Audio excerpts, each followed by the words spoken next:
The Taiwan Strait is one of the world's most dangerous flashpoints, a narrow stretch of water that has become a symbol of unresolved conflict and global anxiety.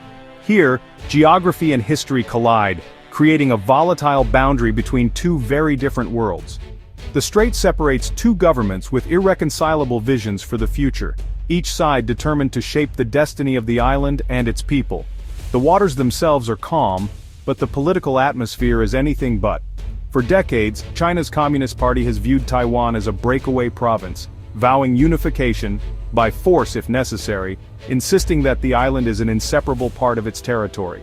This belief is deeply rooted in the party's identity and national narrative.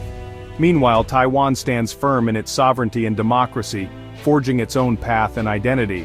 The island's vibrant civil society and free elections are a testament to its determination to remain self-governed. Beijing's military drills, ranging from fighter jets crossing the median line to naval encirclements and amphibious landing exercises, are constant reminders of its readiness to act. These shows of force are designed to intimidate, sending a clear message to both Taiwan and the world. In response, Taiwan's military remains on perpetual alert, conducting regular patrols, monitoring radar screens, and preparing for any possible incursion. The threat is never far from daily life. Taiwan has adopted a porcupine strategy, strengthening its defenses, modernizing its military, and seeking international support to deter aggression. The goal is to make any invasion as costly and difficult as possible for any would-be attacker. From anti-tank obstacles on beaches to urban defense drills in city centers, Taiwan's preparations are visible and resolute, reflecting a society determined to defend its way of life. Yet dialogue remains stalled. Beijing demands acceptance of the One China principle, refusing to recognize Taiwan's autonomy or engage on equal terms. Taiwan in turn refuses to compromise its sovereignty, standing firm against pressure and asserting its right to self-determination. The result is a dangerous stalemate, with both sides locked in a tense standoff. The region remains on edge as military maneuvers and political rhetoric escalate the risk of miscalculation. Each side's message echoes unheard across the strait, as the world watches anxiously, hoping that diplomacy will prevail over confrontation in this persistent state of tension. Despite mounting pressure, Taiwan's leaders have consistently called for dialogue, pairing defense with appeals for peaceful resolution. President Lai Ching-te continues this tradition, urging talks based on parity and dignity, no preconditions, no forced concessions of sovereignty. Proposals focus on practical cooperation, crime, environment, public health, to build trust before tackling political disputes. These overtures, often made on the world stage, aim to show Taiwan as pragmatic and peace-seeking, contrasting Beijing's hardline stance. Yet Beijing rejects every offer, insisting on the One China principle, and dismissing Taiwan's outreach as a cover for independence. The cycle of proposal and rejection defines cross-strait relations, leaving Taiwan's olive branch unanswered. Imagine, for a moment, the shockwaves that would ripple across the globe if Beijing were to suddenly accept Taiwan's call for open dialogue. Such a dramatic shift would not only dominate headlines but also send diplomats, analysts, and ordinary citizens scrambling to make sense of what could be a turning point in modern history. The world would be caught off guard, questioning what prompted this unprecedented move and what it might mean for the future of East Asia and beyond. The official announcement would likely be delivered with careful, measured language, emphasizing a commitment to peace, stability, and the well-being of people on both sides of the strait. Yet, beneath the surface, this single statement would overturn decades of entrenched policy and reshape the region's political landscape overnight. The world would watch as leaders on both sides navigated this new, uncertain reality. In Taiwan, the initial reaction would be a complex mix of hope, relief, and deep skepticism. Many would feel a cautious optimism, daring to imagine a future with less fear of conflict. But just as many would question Beijing's true intentions, suspecting a strategic maneuver rather than a genuine change of heart.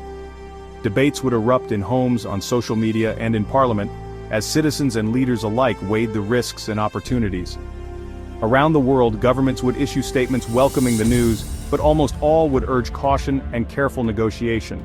International organizations would offer to mediate, while global markets would react instantly, stocks surging on hopes of reduced geopolitical risk and a more stable Asia-Pacific region. The diplomatic community would be abuzz, with embassies and think tanks working overtime to analyze the implications. Leaders in both Beijing and Taipei would face immense pressure from all sides. In China, officials would need to manage nationalist expectations and reassure hardliners that core interests were not being compromised. In Taiwan, the government would be pressed to guarantee that any talks would not come at the expense of its sovereignty or democracy. Protests and rallies could erupt in both capitals, reflecting the deep emotions and anxieties stirred by such a dramatic development. The first step toward dialogue would be historic, marking a moment many thought impossible. Yet the path ahead would remain fraught with uncertainty, burdened by decades of mistrust, unresolved disputes, and the weight of history. Every gesture, every word would be scrutinized for hidden meaning. As the world watched, holding its breath, the future of cross-strait relations and perhaps the entire region would hang in the balance, waiting to see if this moment could truly become a new beginning. The first real sign of change would be a dramatic reduction in military activity. PLA ships and jets pulling back, exercises paused. Taiwan would reciprocate, easing its own drills and rhetoric, setting the stage for talks. Initial meetings would be low-level, focused on logistics and trust-building with every detail, venue, language carefully negotiated. As confidence grows, higher-level talks could address practical issues, hotlines, legal cooperation, disaster response. Public opinion would be crucial. Taiwan's vibrant democracy would debate every move, while China's state media would frame the process as a party triumph. Early progress would hinge on tangible benefits and careful management of expectations. The peace process would be fragile, but real. Dialogue would transform daily life, reopening direct travel trade and communication. The three links fully restored. Families long separated could reunite, and a surge in tourism would foster new understanding between societies. Cultural and educational exchanges would flourish. Joint research, student programs, and artistic collaborations would bridge divides. Personal encounters would break down stereotypes, replacing enmity with shared experiences. Political differences would persist, sparking debate and occasional friction, but the sheer volume of human connection would build a grassroots constituency for peace. Governments would try to manage narratives, but the human element would become a powerful buffer against renewed confrontation. People, not just politicians, would shape the new cross-strait reality. Peace would unleash a wave of economic integration, business confidence soaring as political risk fades. Taiwanese firms would reconsider investments in China, while Chinese companies would eye opportunities in Taiwan's tech sector.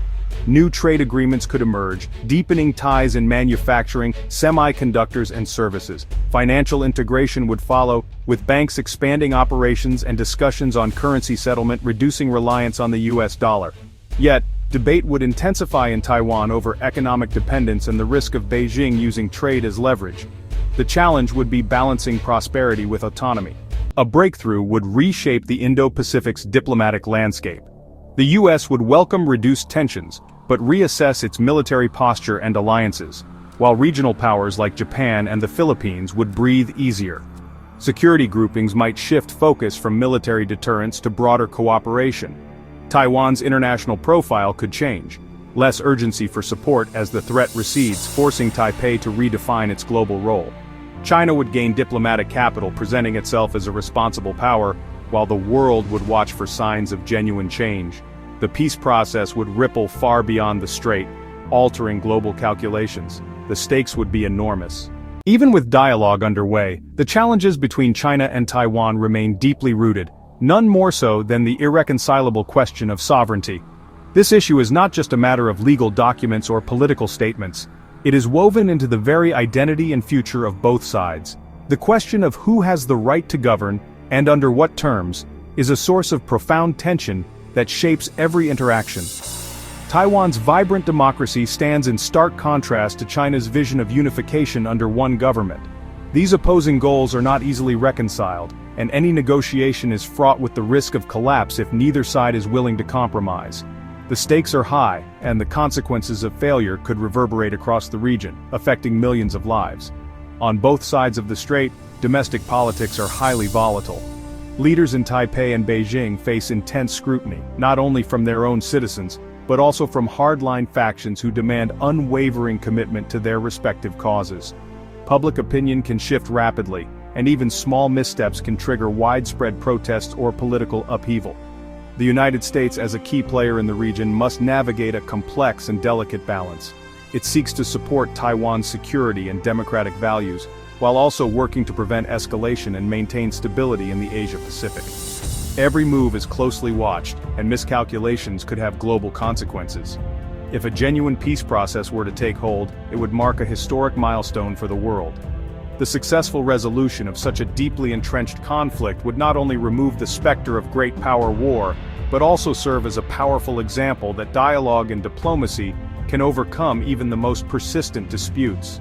The impact would be felt far beyond East Asia, inspiring hope for other regions facing similar challenges. The journey toward peace will be uncertain and fraught with setbacks, yet, the willingness to take the first step, to sit down and talk, could alter the course of history. It is a leap of faith that requires courage, patience, and vision from all involved. In the Taiwan Strait, even the most fragile peace would send ripples across the globe, reminding us that the pursuit of understanding and coexistence can echo far beyond these contested shores.